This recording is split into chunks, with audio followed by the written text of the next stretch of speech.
It seemed hopeless for this wild horse to ever be set free again until a miracle occurred.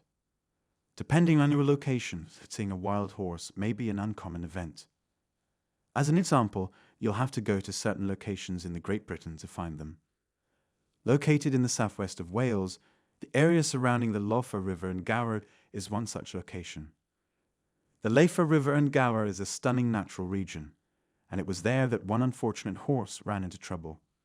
However, the position means that it also features a sizable tidal pool.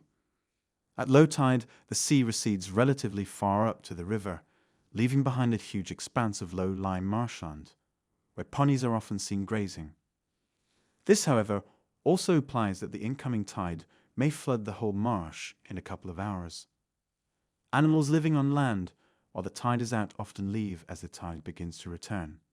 In 2018, however, this proved a serious issue for one wild animal who suddenly found herself immobile. The mare was stranded in the marshes, and to make things worse, she had brought along a baby bird that was unwilling to leave its mother.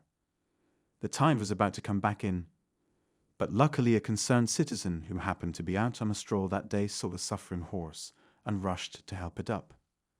In a flash, they dialed the number for the RSPCA, or the Royal Commission for the Animal Cruelty Prevention Association. They informed the group's volunteers of the issue and directed them to the location of the abused animals. Moreover, they committed to be with the horses until the volunteers arrived. After about half an hour of waiting, the RSPCA volunteers arrived at the location to find a tragic and desperate scenario. The white mare was stranded on a little bluff in the middle of the swamp. She was sprawled down on the ground, and her chestnut-colored foal was close, swaying back and forth in apparent distress. Since the mare first seemed to be in good health, the rescuers were perplexed as to what was wrong with her. Volunteers first thought nothing of it, but when they approached the horse, they saw the truth. The mare's right hind leg had been entangled in her tangled mane. The volunteers were baffled as to how she did it, but they speculated that she was trying to scratch her head and accidentally grabbed her foot. Now that the rescuers knew what the issue was, it was up to them to free the trapped mare. To avoid frightening the horse more than she had always been, they understood they had to proceed with caution. There was concern that if she attempted to get up and walk away, she may harm the volunteers or, worse, further injure her leg. For example, if she was to fracture her leg, the rescuer would be in deep difficulty since they didn't have the means to move an injured horse after her fall even before tide came in. That's why the mayor and her complete team approached the rescue mission with extreme caution. Having been cornered on the ground, the mayor was not likely to rush at the volunteers, but they still needed to be on their guard. Although it seems little and innocent, it yet poses a threat by either kicking or biting at its attacker. The horse fought to get right back on her feet and run away as quickly as the volunteers got close to her. But she was rapidly unable to regain her feet.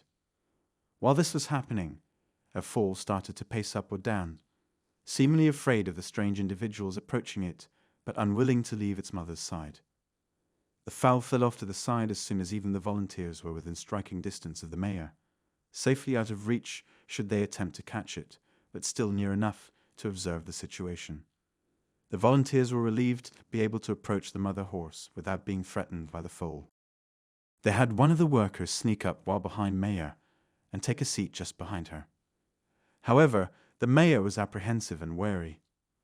Since she was plainly not domesticated, she had no idea how to respond to being touched by a person. So she started bobbing her head and trying to get back up on her feet.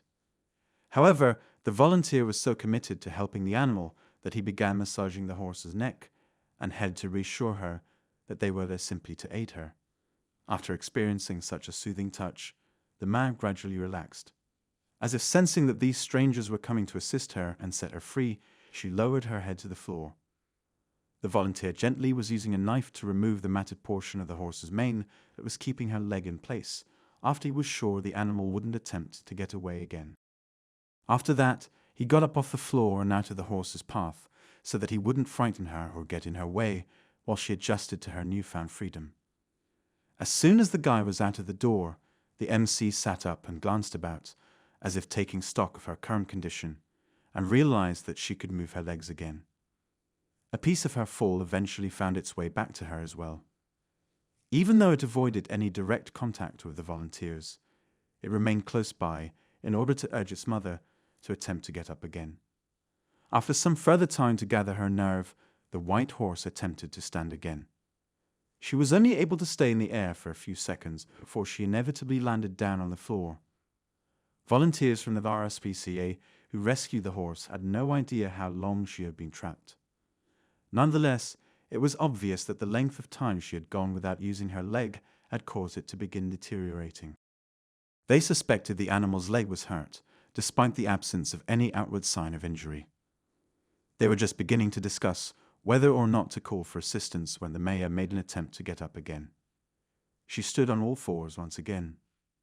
Initially, I felt like I wasn't quite on solid ground. The mayor and her aide managed to get out of the shallow ditch they had been trapped in. The white horse suddenly stopped, perhaps to collect composure before continuing on foot. She looked back at the people who had saved the animal and its kid, who were overjoyed to see the two of them healthy and secure. After saving the two horses, the RSPCA volunteers returned to their vehicles, and the white mare seemed to thank everyone present for their assistance before galloping out over the marsh. They were overjoyed to have saved the lives of such beautiful animals. Thank you to the helpful volunteers and concerned citizens that came forward. There was hope for these two horses, as they were saved from what might have been a horrible end. Would they have survived if left to their own devices? Due to a return of rising tide. This is another evidence that they are helping individuals who are in need. One of the greatest joys in life is being able to help another being, whether human or animal. When you think about this narrative, what stands out most to you? Leave a comment below letting me know if you enjoyed the article. Don't forget to hit that like button and provide your email address to get updates and much more incredible material.